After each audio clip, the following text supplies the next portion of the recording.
Bom, boa noite a todos.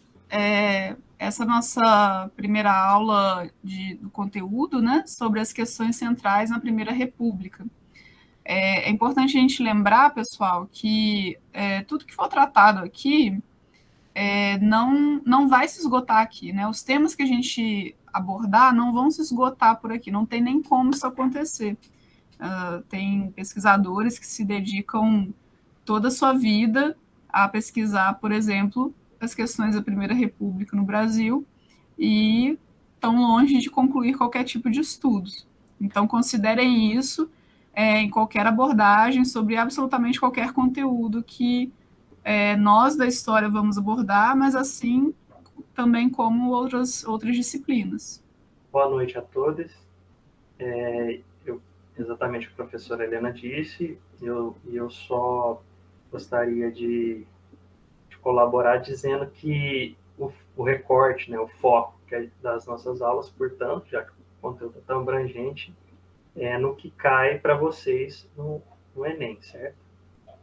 É o que vai cair para vocês nas atividades que vocês vão ter que realizar, que a gente está tentando preparar vocês no cursinho para isso.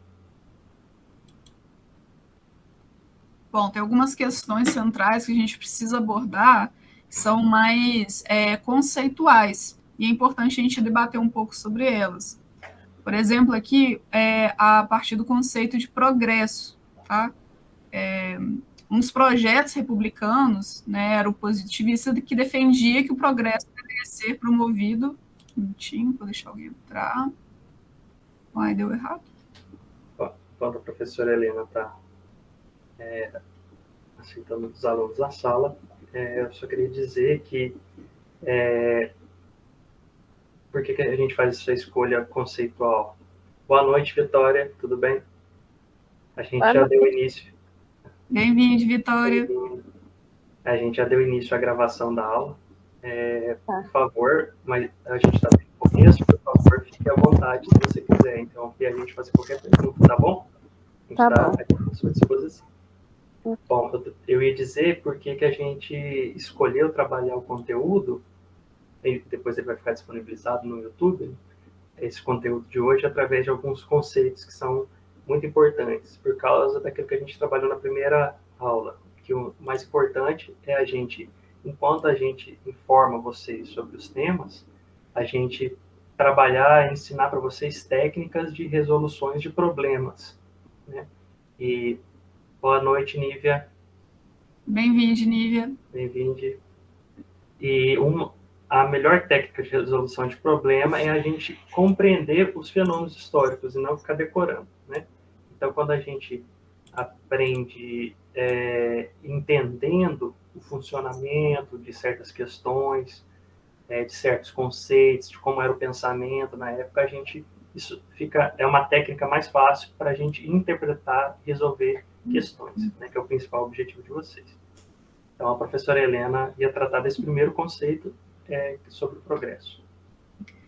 E, pessoal, a ideia aqui é a gente debater um pouco sobre o que a gente consegue perceber através desses conceitos, o que a gente pensa sobre eles, o que a gente ouve falar sobre eles também.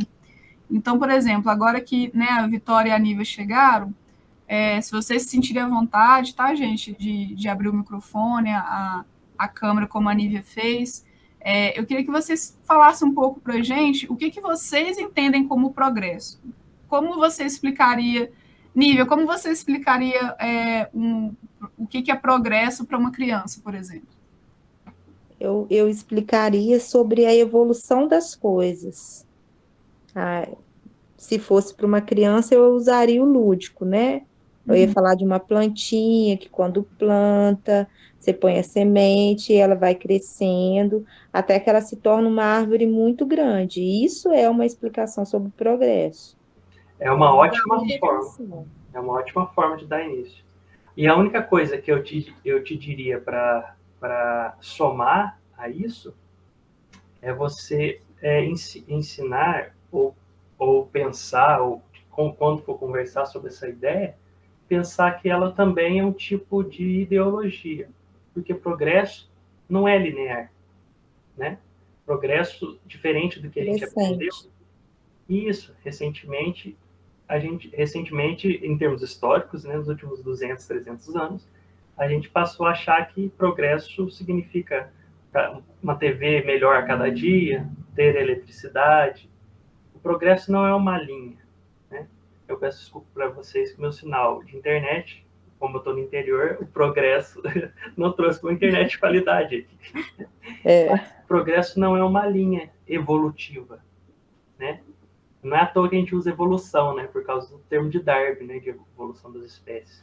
Mas ainda usando Darwin, é uma adaptação. O progresso geralmente tem a ver com técnicas. E por que a gente escolhe, por exemplo, escrever, como a gente disse na aula anterior? Escrever é uma tecnologia. Por que outras sociedades escolhem guardar os seus conhecimentos nas falas, na oralidade, nas canções, nos poemas? É outra tecnologia.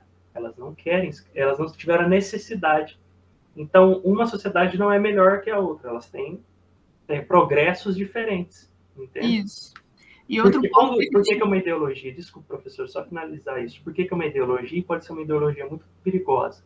Quando a gente acha que o nosso entendimento de progresso é melhor que o do outro, aí a gente começa a fazer o quê? Catequizar, colonizar, a gente começa a destruir a forma que a pessoa vive, né? A gente começa a literalmente cometer uma infinidade de violências porque começa a achar que as pessoas têm que pensar como a gente. Então, essa foi toda a trajetória do discurso do progresso da civilização europeia quando colonizou as Américas. Destruíram todas as culturas porque eles achavam que eles eram inferiores a eles. Porque o progresso, gente, a gente tem que pensar assim, a primeira pergunta que a gente tem que seguir do que é o progresso é progresso para quem? Porque todas as sociedades, elas são constituídas, né, elas são formadas por grupos, né, por grupos sociais, por grupos econômicos. Então, o que é progresso, por exemplo, para uma sociedade europeia que acabava de invadir as Américas, não era o mesmo, né, a ideia de progresso não era o mesmo do que para os povos indígenas que aqui estavam. Então, por exemplo, o que era progresso para os povos europeus que foram invadindo essas terras, a gente precisa pensar dessa forma, né? Que, eles fizeram uma série de invasões de terras que não eram deles, era de catequizar, de falar que os deuses indígenas não eram deuses, eram demônios, e os povos indígenas só iriam progredir na civilização se eles aderissem à religião judaico-cristã. Então, esse progresso para os europeus, na verdade, era de uma extrema violência para os povos indígenas. E aqui na Primeira República, isso não é tão diferente assim. Na Primeira República, o que era progresso era uma ideia construída a partir de uma determinada elite. Né? A gente vai ver um pouco mais sobre isso daqui a pouquinho. Em compensação, outros grupos, né, por exemplo, grupos da população mais pobre, principalmente em grandes centros urbanos, eram cada vez mais marginalizados, jogados para as margens do que era considerado sociedade. Tudo isso em favor de um certo progresso, bem entre aspas. Exatamente. Por que a gente, então, está apresentando o conceito de progresso do século XIX para vocês? Porque o conceito de progresso daquela época é esse que ainda está muito presente para a gente, que é uma ideia de desenvolvimento, de evolução, entre aspas, de técnicas para melhorar a qualidade de vida ou para melhorar a forma de produzir um produto. Mas, como a professora disse, isso é progresso para quem? Né? Mas aí... E por que isso é uma ideologia? Para essas pessoas do século XIX, a escravidão era vista como uma forma de progresso. Para eles, escravizar pessoas indígenas ou pessoas das etnias africanas, eles diziam que estavam levando o progresso para essas pessoas. Eles diziam que estavam tirando eles, entre aspas, da selvageria. Para vocês verem como que essa ideologia do progresso pode ser terrível, pode ser terrivelmente violenta, né? Então, o que a gente está tentando fazer, trazendo ele primeiro? Porque a ideia de progresso é muito importante para a forma de pensar ali da época. Então, com isso, vocês já conseguem ter uma boa ideia da mentalidade da elite da época e das escolhas que eles faziam, e ao mesmo tempo a gente está tentando ajudar vocês a ver o progresso de uma forma mais crítica. Certo?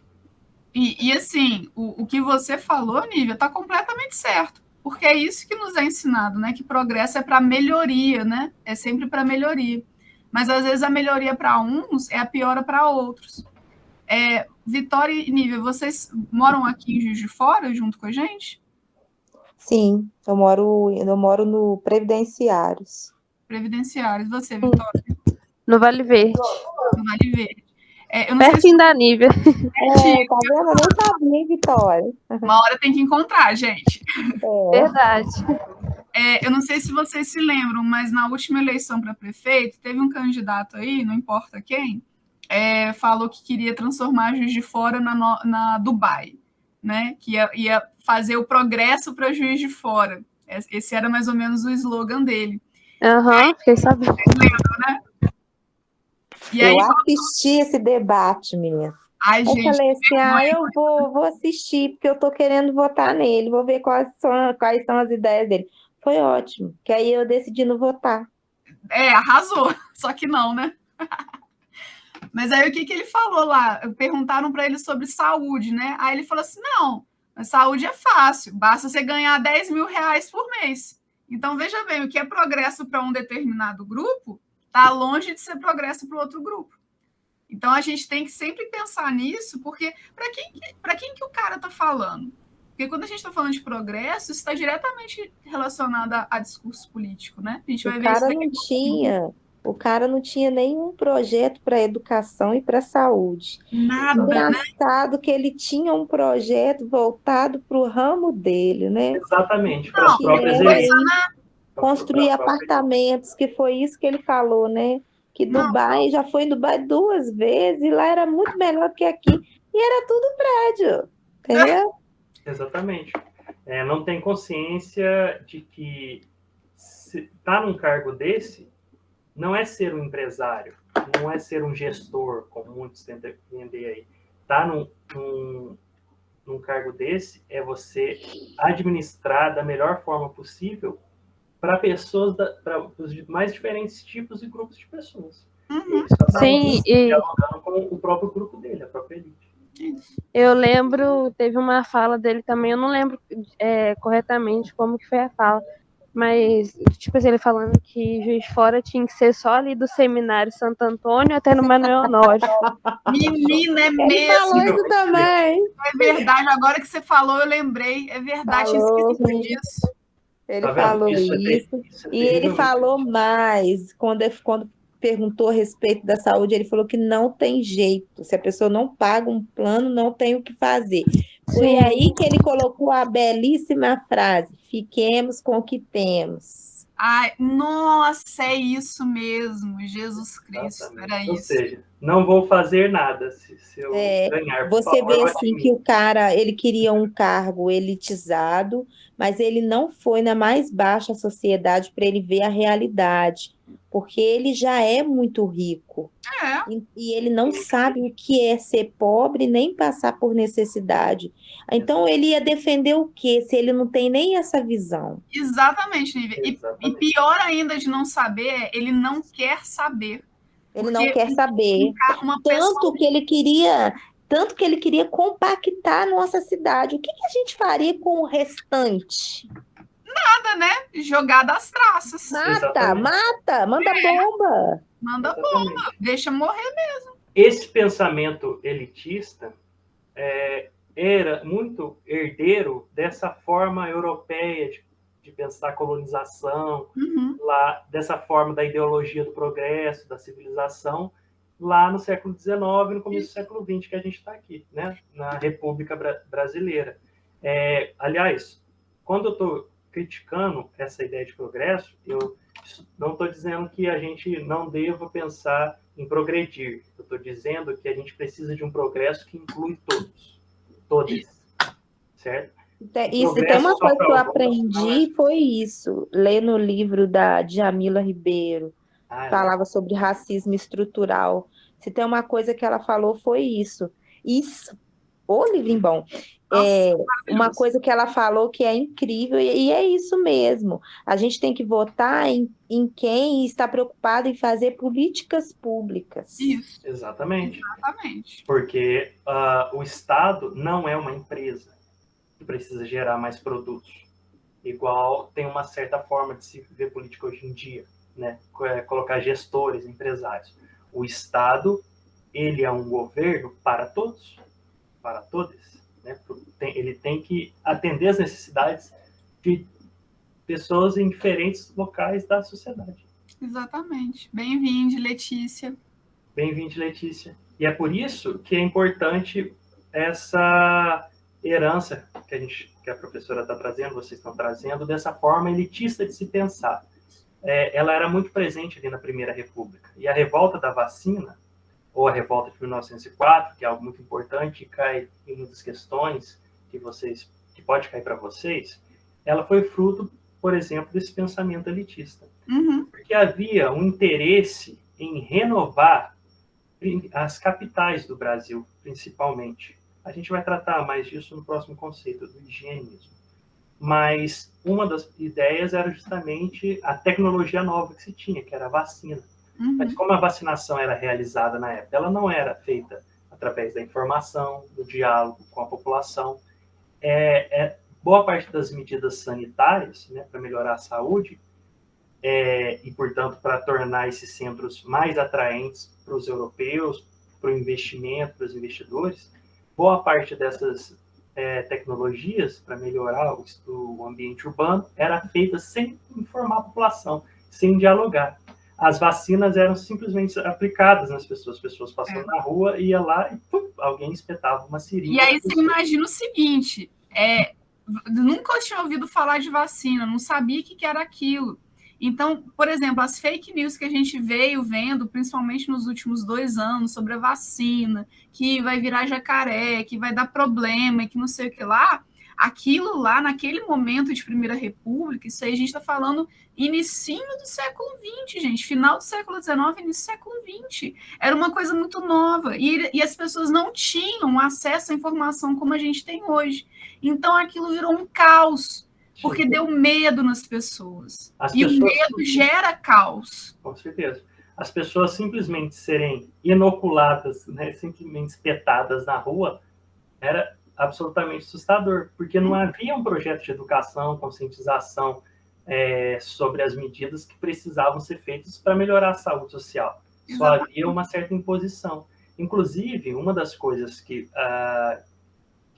fez com que a revolta da vacina acontecesse não foi somente a vacinação sem educação, sem informação.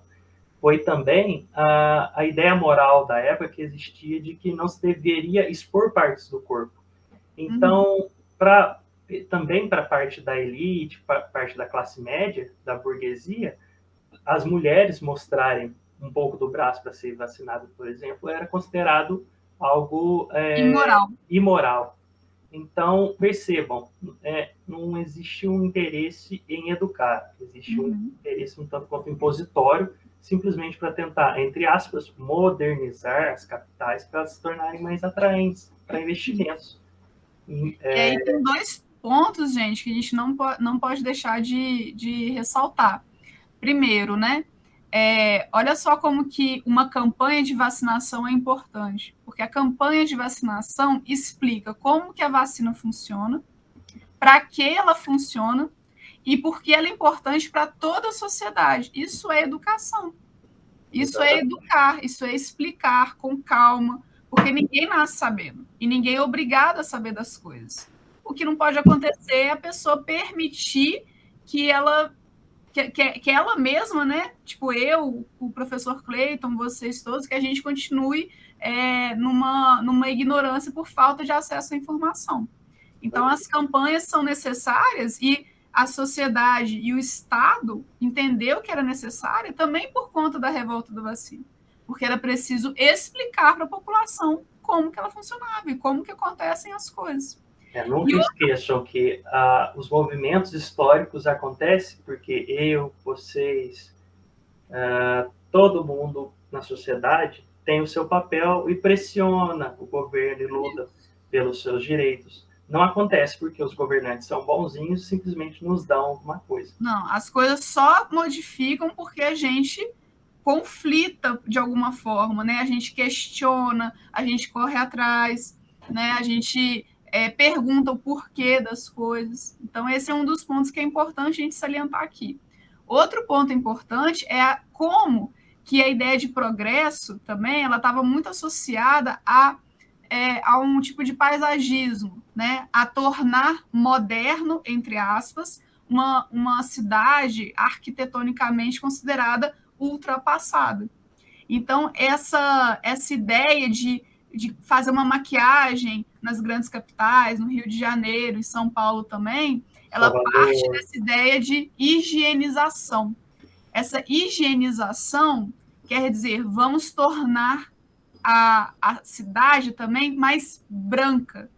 Relaciona-se com a ideia de branqueamento social. Exatamente. Isso é de uma violência sem tamanho, porque qualquer pessoa que não se encaixasse nesse ideal estético europeu, que não tem nada a ver com a gente, estava fora, estava excluído.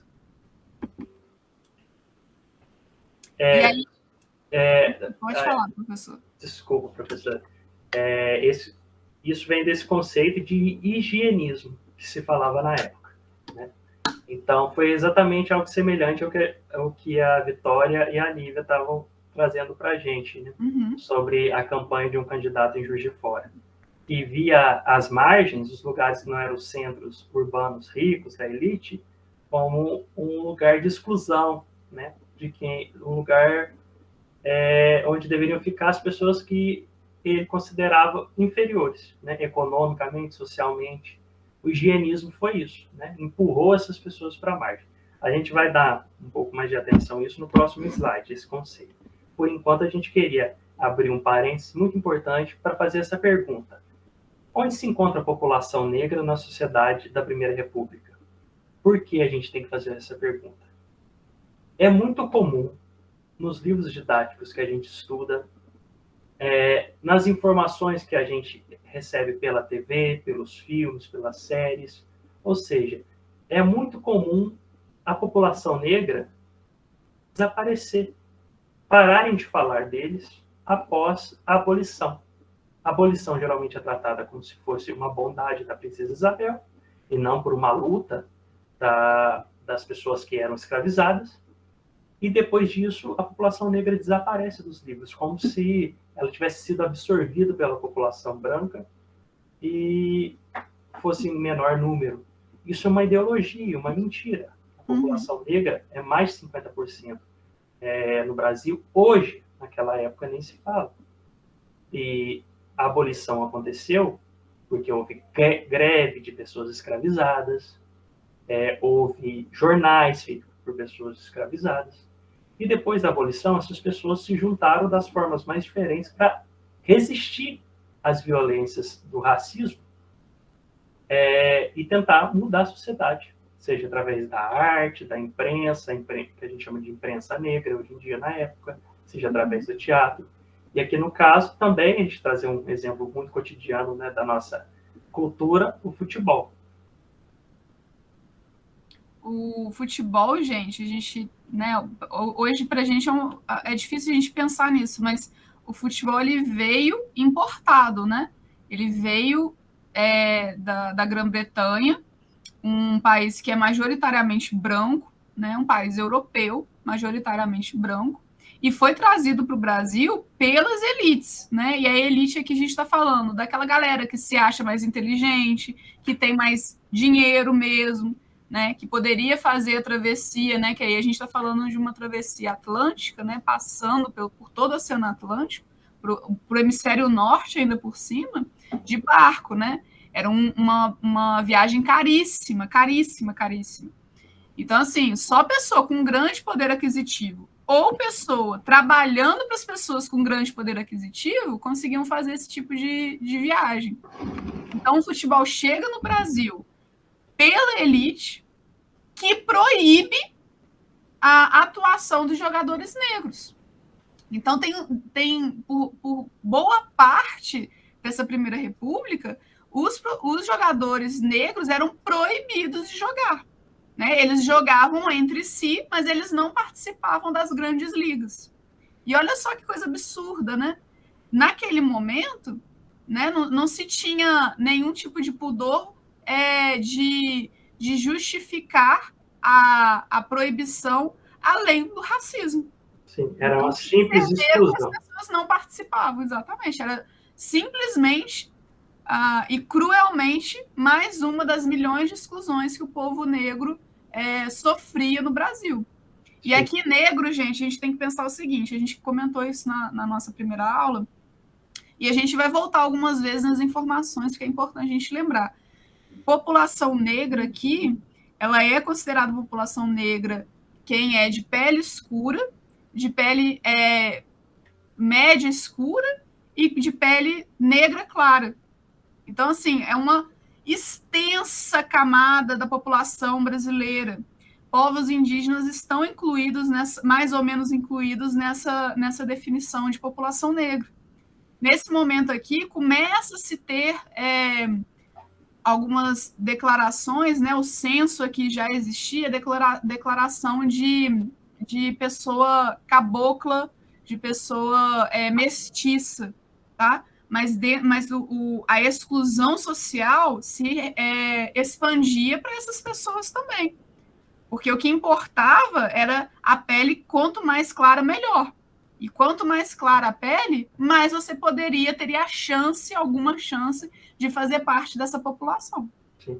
Literalmente, é importante a gente saber, inclusive esses temas caem também, a elite branca acreditava literalmente que a população indígena e negra era inferior e por isso eles iam ser absorvidos pela mestiçagem.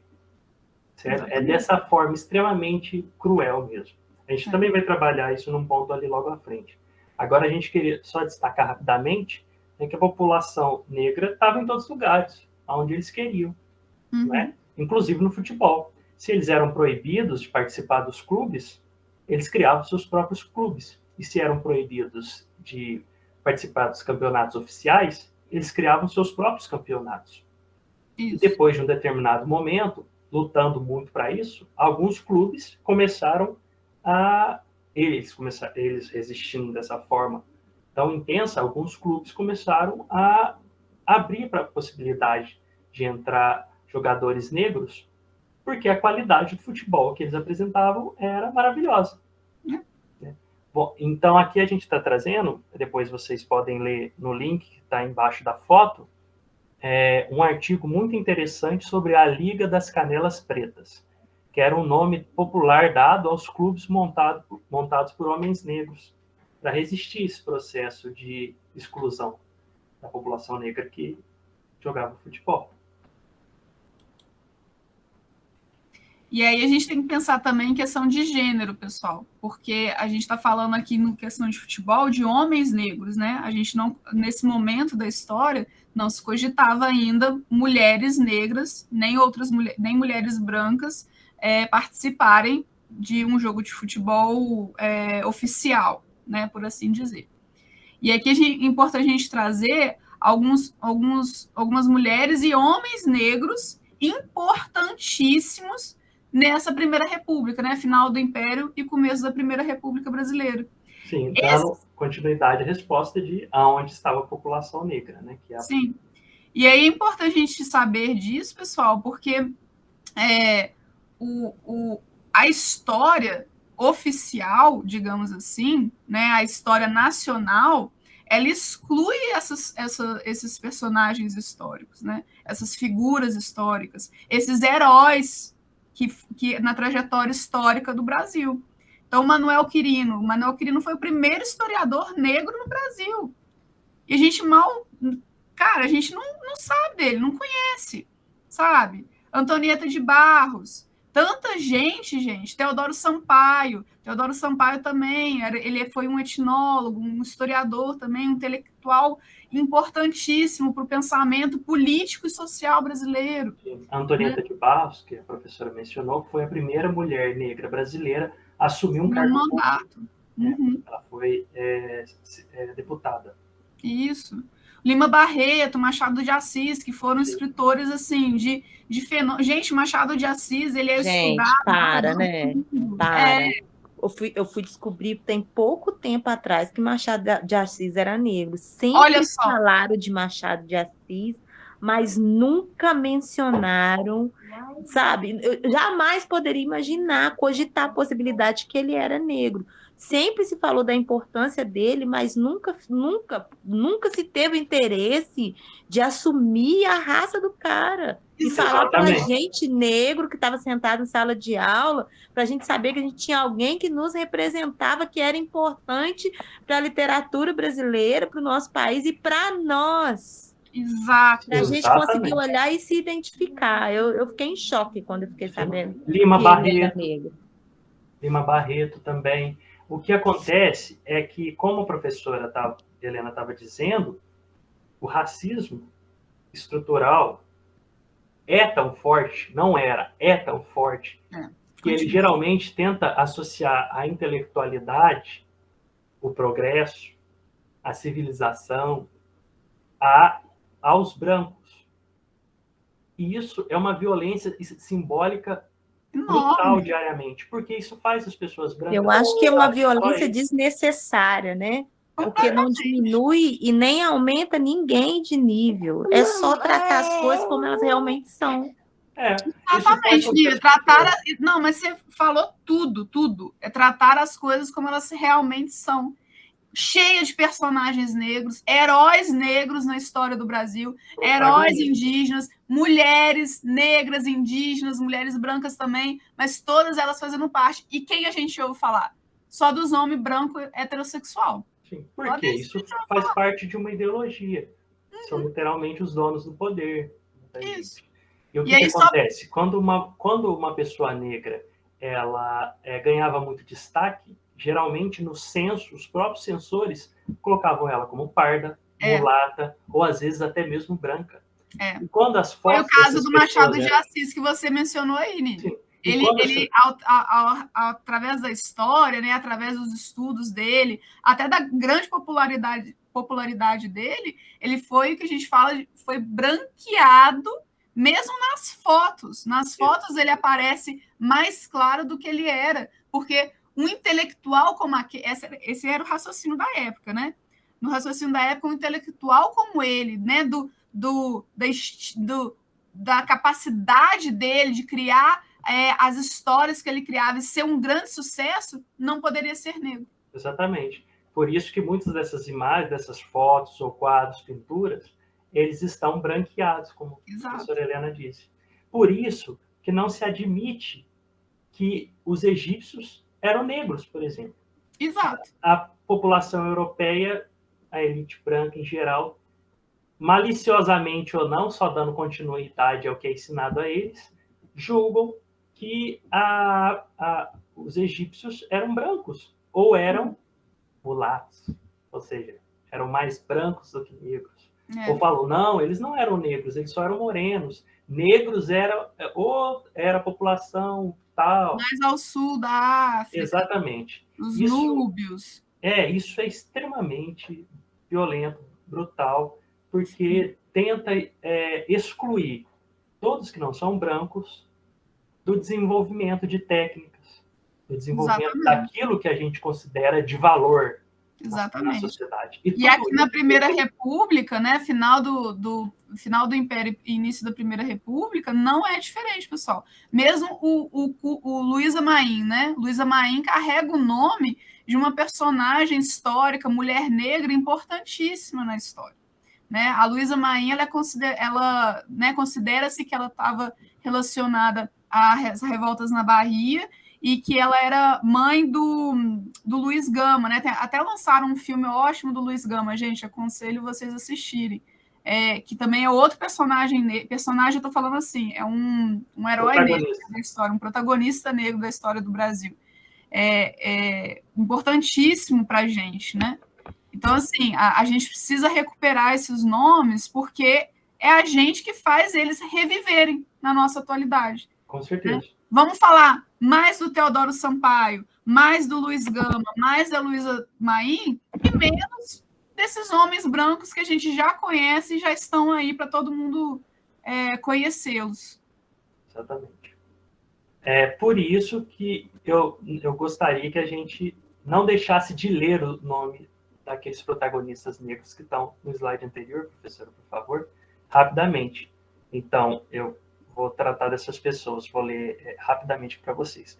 Como a professora Helena disse, a Luísa Maim, do começo do século XIX, a Hilária Batista de Almeida, de 1854 a 1924, foi uma das principais pioneiras organizadoras da cultura do samba.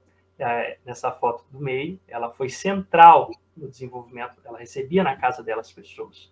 Ela foi central para construir o que a gente entende por samba hoje em dia. As escritoras e lideranças políticas, Maria Firmina dos Reis, que foi a primeira romancista negra do Brasil, e Antonieta de Barros, que foi a primeira mulher brasileira negra a assumir o mandato, né, que é da foto da esquerda. O tipógrafo negro Francisco de Paula Brito, de 1809 a 1861 ele faleceu. Então, como vocês podem ver, ele foi muito importante durante o processo de abolição. Ele era tipógrafo, ou seja, ele tinha uma casa onde se imprimia jornais, livros, panfletos. Imaginem como ele foi importante nesse processo de abolição. Os escritores Teixeira e Souza, Cruz e Souza, Machado de Assis, Lima Barreto, os historiadores Manuel Quirino, da foto da direita, Teodoro Sampaio, Evaristo de Moraes e Edson Carneiro. Dentre tantos outros, tá, gente? Esses são só alguns nomes. A gente pode falar, por exemplo, o Barão de Guaraciaba, ele foi barão e era uma pessoa negra, né? Filho de pessoas escravizadas, pessoas negras escravizadas. Então, a gente tem um verdadeiro tesouro na nossa ancestralidade de pessoas negras, pessoas indígenas importantíssimas na nossa história e que são constantemente apagadas por um discurso nacionalista. A gente vai debater um pouco disso mais à frente. Então, a gente precisa pensar, né, nessa resistência da população afro-brasileira, né, da população negra, em diversas frentes, na intelectualidade, na educação, na política, mesmo em conflitos físicos, né, de rebeliões ao redor do Brasil. Como o professor Cleiton falou, a gente precisa lembrar que o processo de abolição da escravidão, né, no final do século XIX, ele foi extremamente tardio no Brasil, né, atrasado mesmo, muito por conta de uma elite que queria sustentar a escravização desses povos, né? E aí, é um dos grandes motivos que a gente precisa questionar, né, voltando ao primeiro slide dessa aula, a ideia de progresso. Progresso para quem? Para a população negra que não era. Exatamente. Por isso que eu gostaria de ler esse slide, que sintetiza bem o que a gente está trazendo para vocês. Abro aspas. É preciso lembrar desses diversos intelectuais negros, especialmente porque a estrutura racista em nossa sociedade busca negá-los e esquecê-los. E quando os menciona, faz isto apenas na condição de escravizados, como se a escravização os impedisse de agirem ativamente na sociedade, o que é uma mentira. Isso acontece em boa parte do que era e é escrito em livros que tinham e que têm sucesso de vendas, e em boa parte do que era e é ensinado, inclusive nas escolas. Não por culpa de nós, professores, em geral, é importante lembrar, mas por culpa dos livros didáticos que são aprovados pelo Estado. Né? Livros didáticos de extrema qualidade existem há um bom tempo, mas eles não são escolhidos pelo Estado. Então, a escravidão não foi abolida por um sentimento de empatia da elite social e econômica, mas devido à ação contínua da população negra em resistir contra a violência secular. Com a abolição da escravidão, a exploração, inclusive a própria escravização da população negra, não acabou completamente na prática. Com o aumento do trabalho livre, muitos preferiram não empregar a população negra, buscando colocá-los à margem da sociedade. No entanto, os afro-brasileiros continuaram a resistir na constituição de comunidades solidárias, né? Como a gente estava dizendo, a população negra sempre resistiu através dessa solidariedade. E por causa dessa estrutura política, no pós-abolição, eles foram jogados à margem. É por isso que existe uma grande parte da população negra marginalizada nas cidades, literalmente nas favelas. As favelas surgiram deste fenômeno pós-abolição. Uhum. E muitas pessoas falam assim, porque associam a criminalidade à população negra.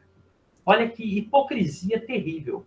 Sim. A população negra foi abandonada nas margens, nas favelas. Muitos deles, para sobreviverem, têm que fazer coisas para simplesmente viver, para poder colocar comida na boca de seus filhos. E é por isso também, pessoal, que a gente ouve falar, e a gente precisa cada vez mais ouvir falar, e a gente também falar sobre isso, sobre a dívida histórica que o Estado tem com essas pessoas, com os descendentes dessas populações passadas, sejam pessoas negras, sejam pessoas indígenas. É uma dívida inegável. Inegável. Sem dúvida. E assim, quando eu assisti uma das primeiras apresentações aqui do Luísa Maim, eu tive vontade de chorar, para ser sincera, quando você vai ouvir falar a respeito de estatística, sabe? De como que é o salário do homem para a mulher, da mulher para a mulher, da mulher branca para a mulher negra, o mercado de trabalho, não é nem de longe uma luta justa, você está entendendo? E eu sei que ter vocês falando é importante, vocês como professores, de pele clara, falando, eu vejo isso como uma importância, porque, como vocês mesmos disseram, muitos se negam a falar sobre isso, e eu sei, gente, que o que eu quero viver, né, eu quero estudar, eu não estou pedindo nada demais, né? Eu tô aqui no Luísa hoje, tentando melhorar o futuro dos meus filhos, né, porque eu tenho filhos, de ser para eles uma nova imagem, né?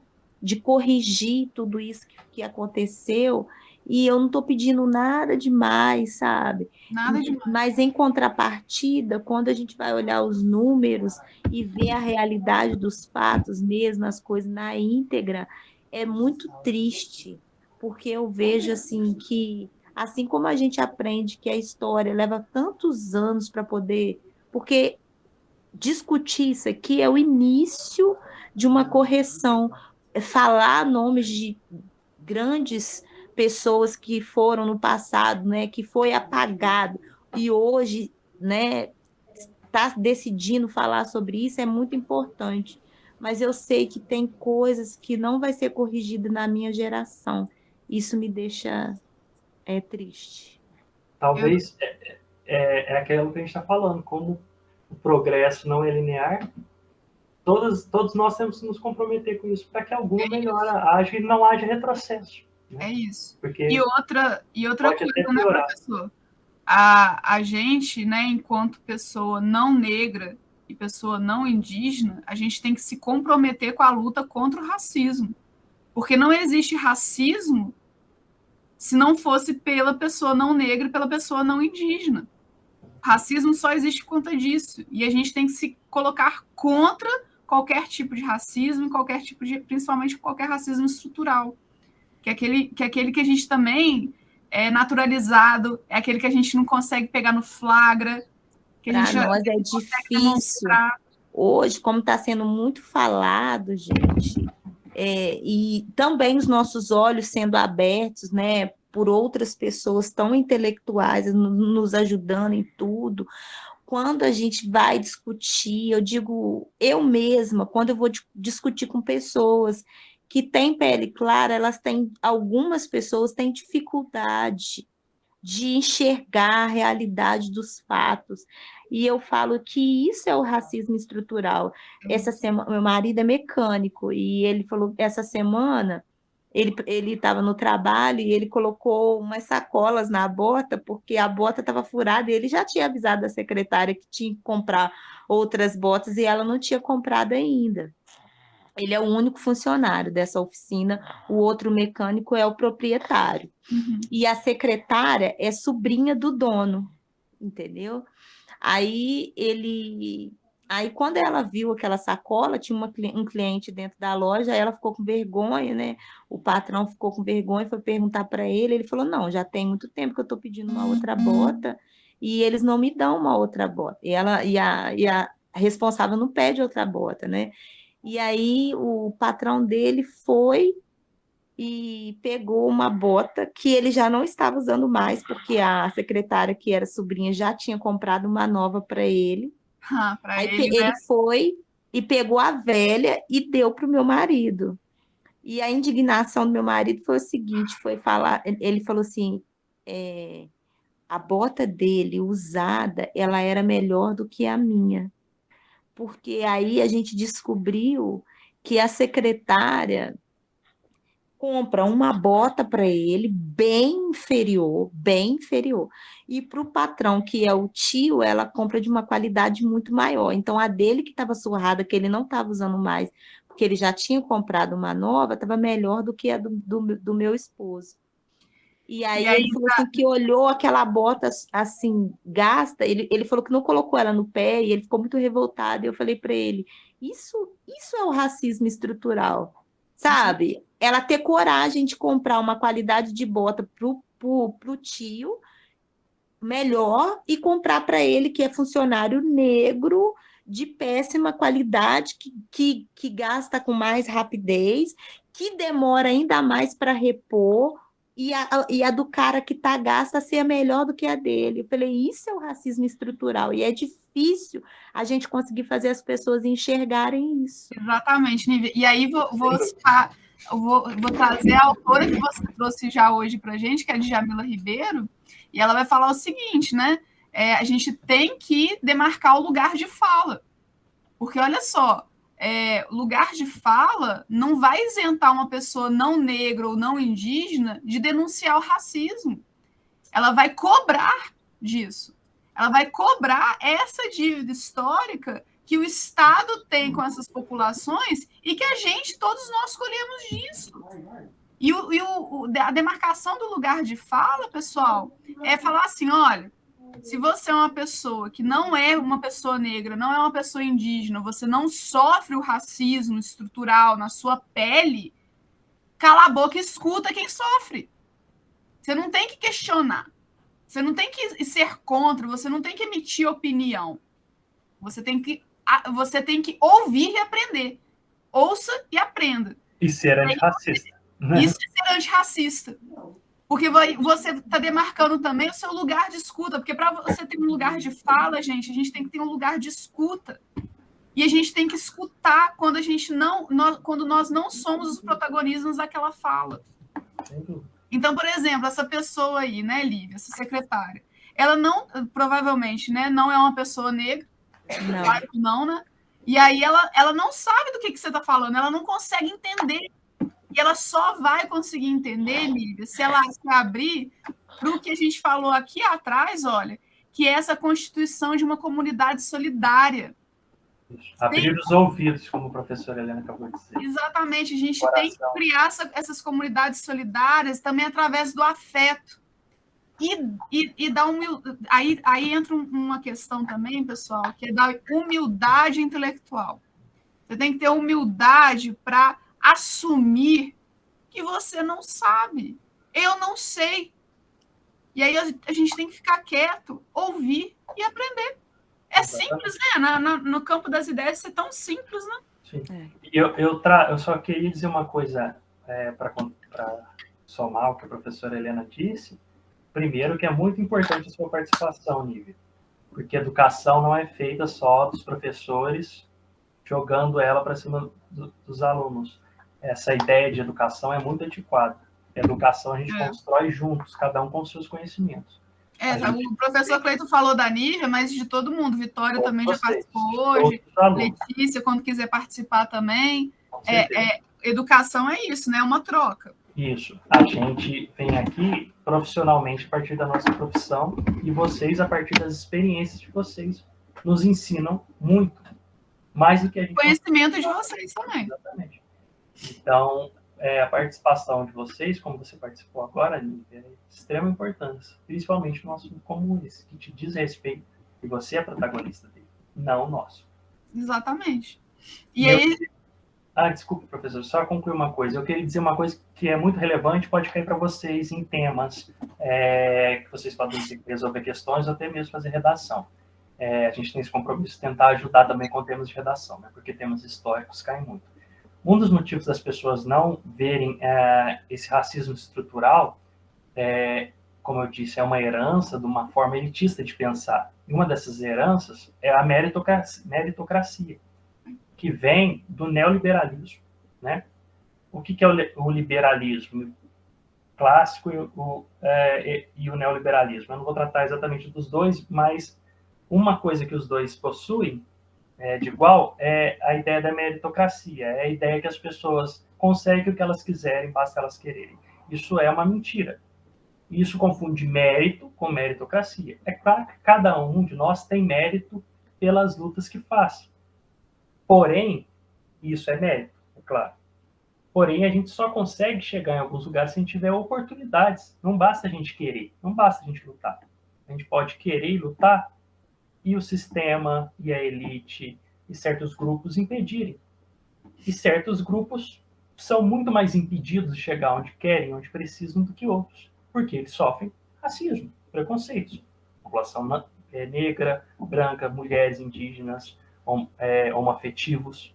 Então, a meritocracia, ela acredita que está todo mundo numa corrida igual, mas, na verdade, todo mundo que não é branco, a maior parte, quem é branco, quem é homem, quem é heterossexual, é como se queimasse a largada, já tivesse a quilômetros de distância, quando permitissem que a população, que os negros, os indígenas, as mulheres, os LGBTQIA+, começassem a participar da corrida. Exatamente. E aí a gente volta à questão, por exemplo, do higienismo. Esse higienismo, no início da Primeira República, gente, ele queria justamente apagar, erradicar qualquer elemento na população que não fosse branco. Sim, porque a população negra era vista como associada não somente à pobreza, mas à sujeira. Exatamente. E a população, as populações pobres, e aí por isso, né, como a Nívia comentou aqui agora, as estatísticas mostram que a população pobre é majoritariamente negra, né, e isso faz parte do racismo estrutural. Elas moravam em locais considerados anti-higiênicos, né? Ou ultrapassados, como as casas coloniais. Exatamente.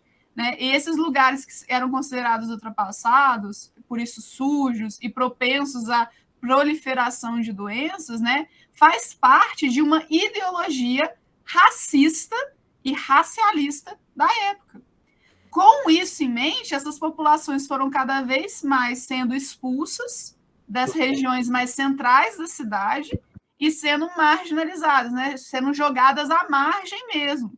E por isso começam a aparecer as favelas, né, com a expulsão dessas pessoas dos grandes centros urbanos. Isso faz parte também dessa ideologia do branqueamento, pessoal. Essa imagem aqui ela é muito icônica nesse sentido. O professor Cleiton vai falar um pouquinho sobre ela. Mas a ideologia do branqueamento, ela remonta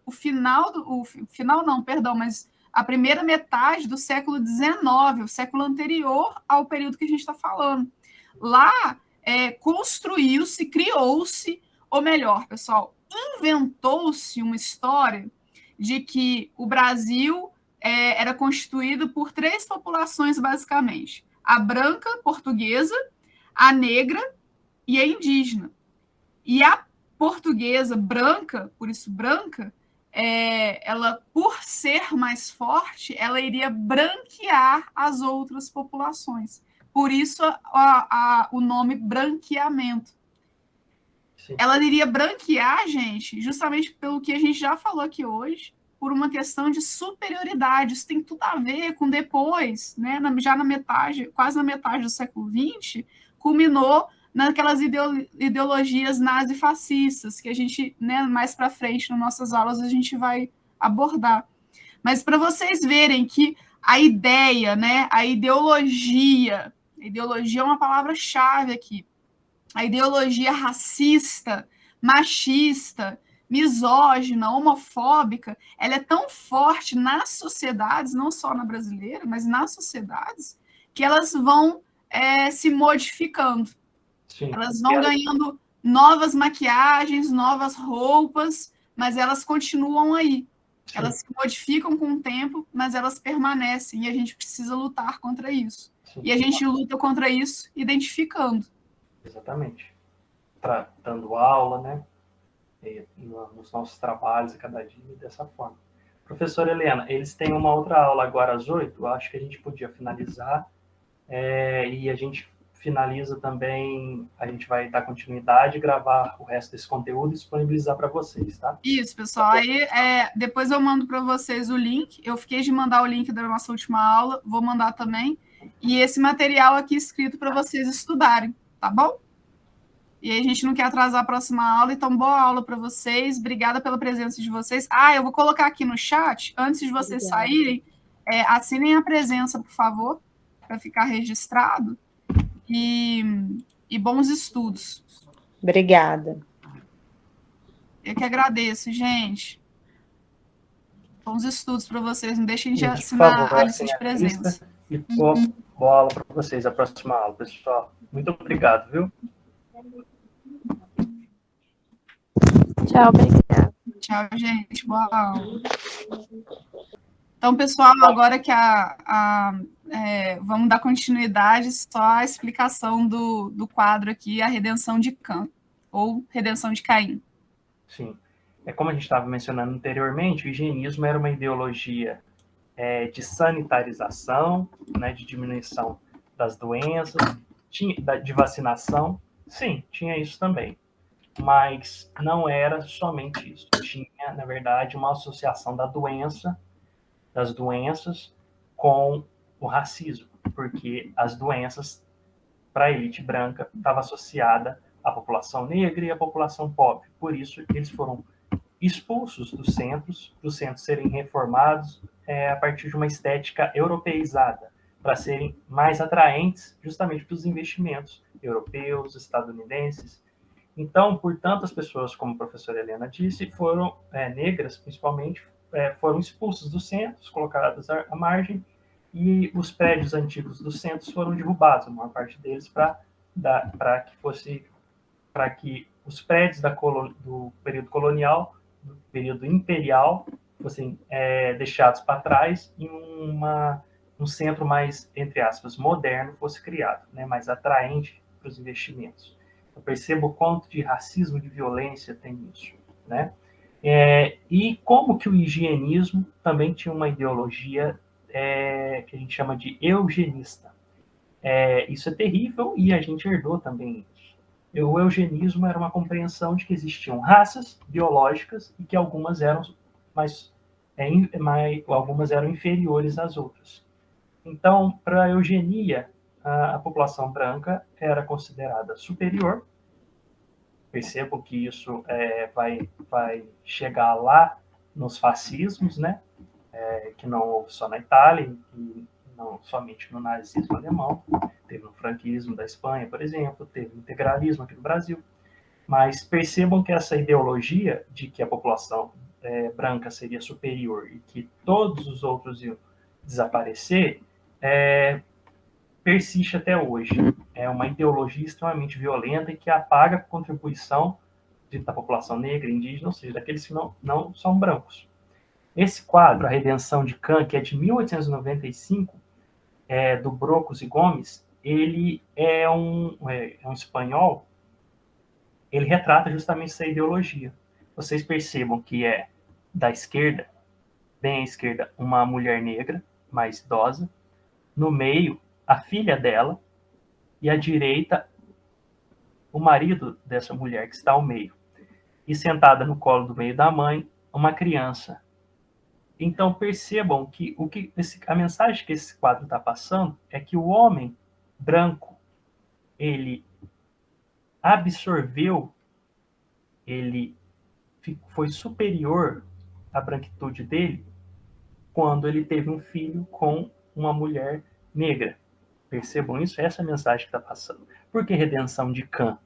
Porque isso faz parte daquela história da Bíblia de que Abel matou Caim.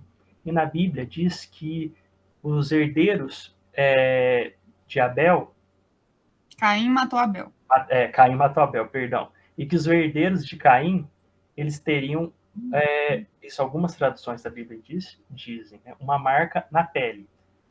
Para muitos teólogos, para muitos religiosos, essa marca era a condição de ter a pele negra. Vejam como isso é terrível, como a interpretação religiosa, racista, ela pode criar toda uma estrutura de violência numa sociedade inteira, num planeta inteiro. Então, portanto, o chama redenção de Cã, porque o quadro diz que a redenção do Caim seria justamente, né, apagar essa marca na pele através da mestiçagem. Ou seja, do branqueamento. Exatamente, do branqueamento. Que, segundo essa ideologia, através do cruzamento, necessariamente as gerações futuras seriam mais brancas, o que é um absurdo. Outro ponto importante desse quadro, pessoal, é justamente a progressão, olha só, progressão relacionada a progresso da mulher negra mais velha, da mulher negra clara mais nova, mais jovem, junto com esse homem, né, bem mais branco até, né, aqui, com a criança completamente branca. Então, isso se relaciona também com a noção de progresso através do branqueamento. Olha só como são dois conceitos que não são diretamente racistas, mas eles são baseados nesse racismo estrutural. Eles se fortalecem desse racismo estrutural para existirem nesse momento aqui de Primeira República. Exatamente.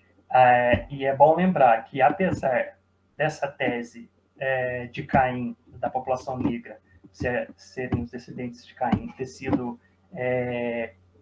negada pela Igreja, né, pelo alto escalão da Igreja, né, pelo Papa, durante o período colonial, para muitos teólogos, para muitas pessoas de alto calibre político na Igreja, isso era considerado verdade.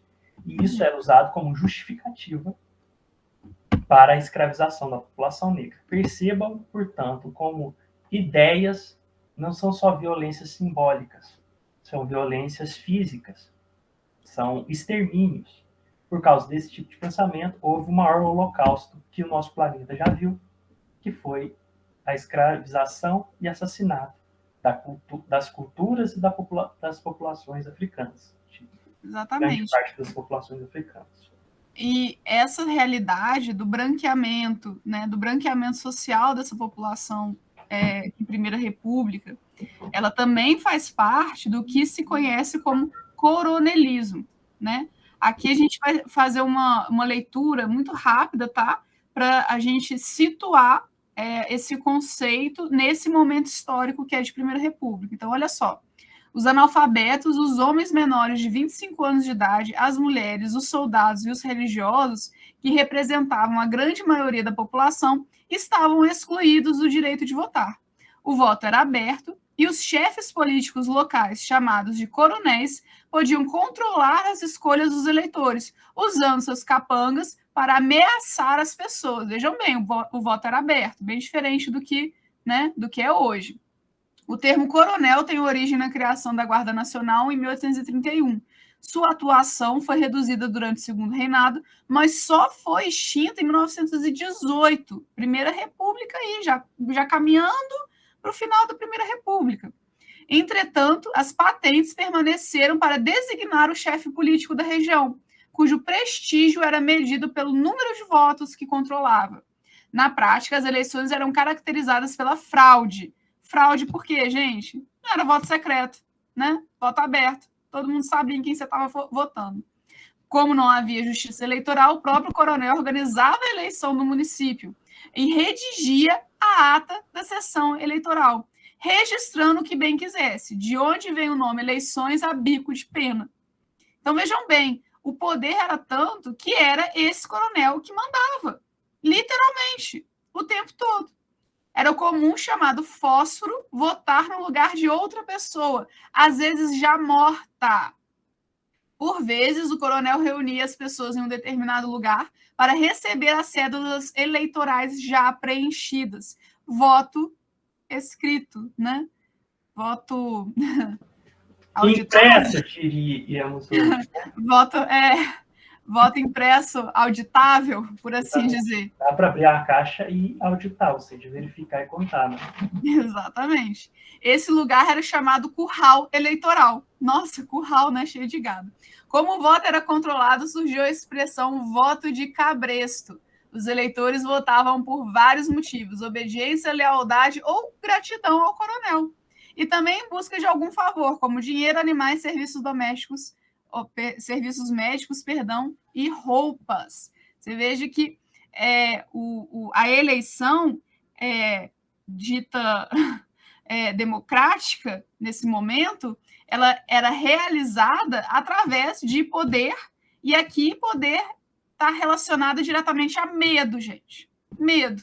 Sim, não se esqueçam que essa estrutura política e que permitiu esse tipo de votação, ela foi fruto do início da Primeira República.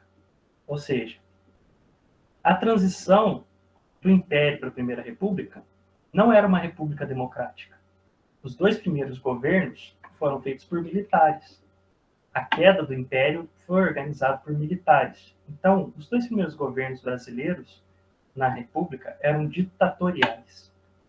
A nossa primeira ditadura não foi em 64, não foi durante os anos 30 até os anos 40 com Vargas. Foi assim que a República foi instaurada. Uhum. Essa foi a nossa primeira ditadura. E dela foi herdada uma forma extremamente violenta dos donos do poder se manterem no poder, né? De excluir a maior parte da população da possibilidade de escolher suas lideranças. Ou seja, era uma república, mas não era uma democracia. Exatamente. E outro ponto, pessoal, quando a gente está falando dos motivos, né, pelos quais as pessoas votavam, obediência, lealdade ou gratidão ao coronel, isso aí a gente chama de pessoalismo, né? Era um pessoalismo diferente do que a gente tem hoje, mas existia esse pessoalismo político. Então, as pessoas votavam porque, eu gostei dele, gostei do jeito que ele fala, gostei porque ele, não sei, ele deu um saco de cimento, um carregamento de tijolo para subir meu muro. Então, assim, esses pessoalismos, eles não constroem, de fato, uma política que seja para todos. Eles constroem uma política que é para alguns, que é o que a gente estava discutindo, né? Começou a discutir nessa aula de hoje. Então, para alguns e não para outros. E percebam, só para finalizar essa questão do coronelismo, que é muito importante, porque pode ter em redações, em questões para vocês, que existe uma herança desse momento. Existe uma herança desse coronelismo. Ou seja, existem lugares no Brasil onde existem pessoas que possuem um poder local muito grande. Pessoas e grupos. Eles criam estruturas onde eles têm poder de milícias, onde eles controlam a entrada ou saída de produtos que são essenciais para a sobrevivência da população, e com isso eles controlam os votos das pessoas. Certo? Bom, aí a gente entra no quesito do conceito de oligarquia, que está ligado ao coronelismo, tá? Oligarquia é quando aqueles que possuem um maior poder econômico controlam o Estado através dos governos, atendendo seus interesses e excluindo aqueles que não os interessam. Com a transição do Império para a República, as elites rurais, especialmente Minas Gerais e São Paulo, aumentaram seu poder ocupando diretamente cargos no governo. Aqui a gente está falando especificamente de Minas Gerais e São Paulo, gente, mas não se restringia aqui não, tá? Muito pelo contrário. No entanto, não podemos esquecer que o protagonismo, ou seja, a ação ativa dos trabalhadores rurais e operários em se organizar em sindicatos e organizações comunitárias, em partidos e em greves para pressionar um governo a conquistarem seus direitos. Então, assim, vejam bem, a oligarquia, né, esse grupo de pessoas com alto poder aquisitivo, né, com maior poder econômico, influenciava diretamente a política, influenciava, financiava essa política na Primeira República, e, em compensação, existia um conflito contra isso, né? Existia uma série de outros grupos que falavam, não, isso aí não vai acontecer, não. Olha aqui para o meu grupo, eu preciso de direitos. Isso foi ao longo de toda a Primeira República até o golpe do Estado Novo, como a gente vai ver futuramente. Exatamente. Nesse momento, tivemos muitas das maiores greves que já aconteceram no Brasil todo. A população se organizava para exigir melhor qualidade de vida, exigir direitos trabalhistas, porque nesse momento não existia esse tipo de coisa.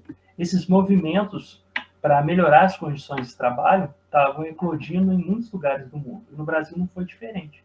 Existia uma infinidade de greves que tentavam buscar esses direitos. A gente vai trabalhar isso melhor posteriormente, mas eu só queria pôr um ponto aqui. Posteriormente, na ditadura de Vargas, que acontece nos anos 30, esses direitos vão ser conquistados. No entanto, o governo sempre usou o discurso de que eles estavam sendo dados pelo governo. A gente vai ver isso com mais calma futuramente. Mas aqui, por exemplo, né, a gente vê nessa charge aqui, publicada na revista Careta, em 1925, essa disputa de poder, né? Aqui, essa passagem do livro do livro para ensino médio de história, né, do Ronaldo Vanfas, da Sheila Faria, enfim. Que é um excelente livro didático. É um ótimo livro didático, né? Se vocês tiverem acesso para estudo, é muito bom.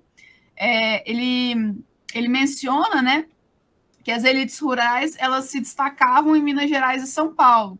Mas olha só nessa charge, essa charge aqui demonstra isso, né? Como que São Paulo e Minas Gerais sustentavam economicamente, né, essas oligarquias, né, essas disputas de poder, principalmente, mas os outros estados aqui embaixo, ó, também estavam na disputa e falavam o seguinte: olha, esse poder não é só de São Paulo e Minas Gerais, não. Eu vou entrar nessa briga também.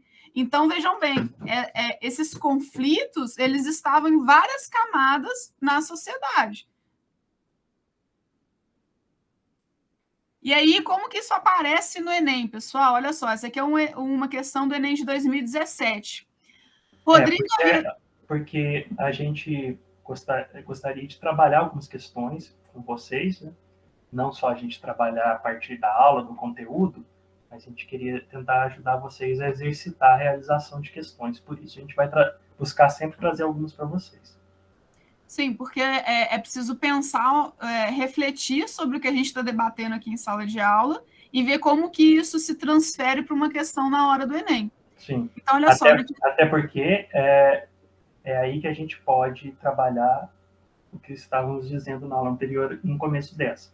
As técnicas que vocês podem usar para resolver questões, né? Interpretação de texto, o aprendizado de determinados conceitos que ajuda a gente a entender a mentalidade de uma época, e não somente memorização, que é muito associada, às vezes, quando as pessoas acham que tem que aprender o conteúdo histórico. Aliás, essa memorização vem de uma forma de ensino da ditadura, né? Ou seja, uma forma muito desligada do pensamento. Né? Pois é, gente, se alguém chegar para vocês e falarem que a forma que vocês estão aprendendo história agora, aqui no Luiza Maim, tá errada, você pensa assim, não, errado está quem está criticando, porque aqui a gente está refletindo, que é o que o ensino de história faz. Exatamente. Então, não é decorar a história, é aprender a pensar criticamente. Exatamente. Então, vamos lá. Rodrigo havia sido indicado pela oposição para fiscal de uma das mesas eleitorais. Pôs o revólver na cintura, uma caixa de balas no bolso e encaminhou-se para seu posto. A chamada dos eleitores começou às 7 da manhã. Plantados junto da porta, os capangas do Trindade ofereciam cédulas com o nome dos candidatos oficiais a todos os eleitores que entravam. Estes, em sua quase totalidade, tomavam docilmente dos papeluchos e depositavam-nos na urna, depois de assinar a autêntica. Os que se recusavam a isso tinham seus nomes assintosamente anotados. Essa é uma crônica do Érico Veríssimo, O Tempo e o Vento, publicada em 2003. É uma parte de uma crônica adaptada. Então, o Érico Veríssimo ele tematiza em obra ficcional o seguinte aspecto característico da vida política durante a Primeira República, que é o quê, pessoal? E, primeiro de tudo, percebam como que a literatura ela pode ser uma fonte importante para a gente também pensar esses fenômenos históricos. Né? A literatura está dentro de um momento histórico. Né? As pessoas escrevem dentro daquele momento, ou podem escrever sobre o outro a partir de uma pesquisa, né? Escrever uma ficção histórica. E Exatamente. Contribuir para nossas reflexões. E é por isso que a gente sempre fala da produção da redação no Enem, tá, pessoal? Porque a produção de uma redação, produção de literatura, ela só existe por conta do contexto histórico. O contexto histórico, inclusive, ao qual a gente vive.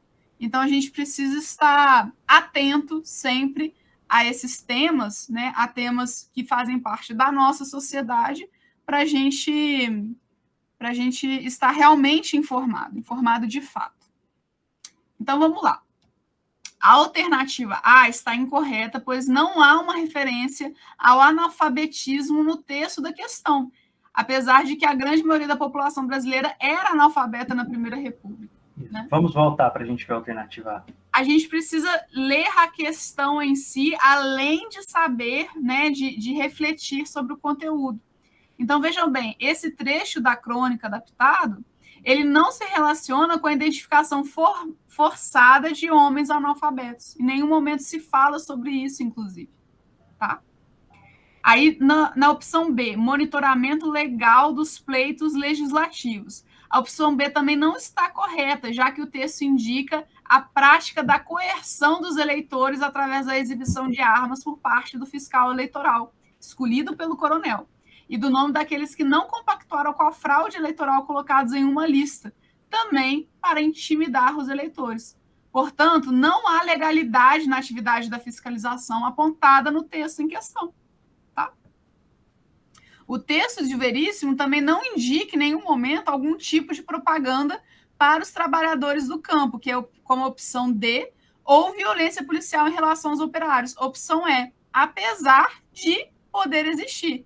Então, vejam bem, a opção D, propaganda direcionada à população do campo, e cerceamento policial dos operários sindicalizados, não é mencionada, apesar de poder existir naquele momento. Sim, isso ocorria no momento, mas a técnica que a gente está usando é interpretação de texto aqui, né? E se focar naquilo que a questão está pedindo para vocês. Exatamente. Então, ela está focando num tema característico da vida política durante a Primeira República, que foi tratado naquele curto trecho ali de texto do Érico Veríssimo. Então, e só nesse curto texto, tá, exatamente. Gente? Então, a gente tem que ficar focado no que a questão está pedindo e a referência que ela está usando. A referência dela é esse trechinho de texto. Exatamente. E aí, qual que é o aspecto característico da vida política na Primeira República a partir desse texto? Opção C, que é a repressão explícita ao exercício do direito do cidadão. O direito de votar em quem ele escolheu e o direito, né, que foi construído ao longo do século XX, não nesse momento aqui, o direito também depois ao voto secreto, né, que nesse momento não era. Então, a alternativa C é a opção correta, já que o texto trata da intimidação aos eleitores exercidas pelo coronel. Há uma expressão explícita ao exibir armas e criar uma lista com os eleitores que não obedecem ao coronel, ao direito de voto livre, ou seja, ao exercício de direito do cidadão. Sim, e ali no finalzinho a gente escreve uma coisinha para vocês. ficarem atentos, que às vezes o texto ele é escrito de uma forma que parece um pouco complicada, mas o conteúdo dele, na verdade, é simples. Então, às vezes, a gente precisa ler, reler e compreender com calma o que está sendo dito ali. Porque uma forma complicada de escrever uma questão que é simples pode nos confundir e fazer com que a gente assinale a opção incorreta. Exatamente. E aí a gente sempre lembra, tá, pessoal? Na hora da prova do Enem, levar uma garrafinha de água transparente, né, sem o rótulo, um lanchinho para fazer durante a prova, para você dar aquela respirada, porque é preciso, isso faz parte das táticas de resolução de prova, desse tipo aqui de prova. Então, pessoal, é isso por hoje. Espero que vocês tenham gostado, espero que vocês tenham visto essa aula depois, né, de gravada. E qualquer dúvida, a gente está por aqui. Um abraço, pessoal. Bons estudos para todos. Bons estudos, pessoal.